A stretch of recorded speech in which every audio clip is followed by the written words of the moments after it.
வாங்க குரான்ல இருந்து சூரா அல் பக்ராவோட 16வது முதல் 24வது வசனங்களை பத்தி சுருக்கமா பார்க்கலாம். இங்கே நீங்க பார்க்குற இந்த அரபு மொழியும் அதோட தமிழ் மொழிபெயர்ப்பும் தான் நம்ம விளக்கத்தோட அடிப்படை.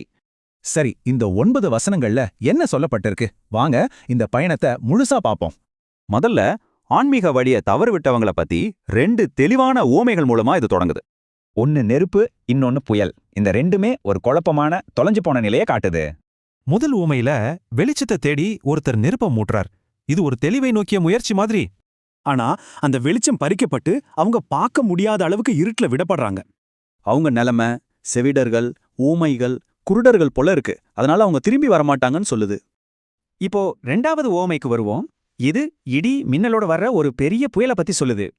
புயல்ல அவங்க பயம், இருட்டு, மின்னல்னு பல விஷயங்களை அனுபவிக்கிறாங்க. வெளிச்சம் வந்தா நடப்பாங்க, இல்லனா நின்னுடுவாங்க. இந்த உவமைகளுக்கு அப்புறம் இப்போ ஒரு பொதுவான அழைப்புக்கு கதை நகருது. மனிதர்களே, உங்களை படைச்ச இறைவனை வணங்குங்கள்னு இது ஒரு நேரடி அழைப்பாவே இருக்கு. இந்த அழைப்புக்கு வலு சேர்க்க இயற்கையில இருக்கிற படைப்பாளரோட அடையாளங்களை பத்தி பேசப்படுது. பூமி, வானம், மழை, பழங்கள் இதெல்லாம் படைப்பாளரோட வல்லமைக்கு சான்றுகளா காட்டப்படுது. அதனால ரொம்ப முக்கியமான ஒரு விஷயம் சொல்லப்படுது. கடவுளுக்கு இணையா எதையும் ஆக்காதீங்க.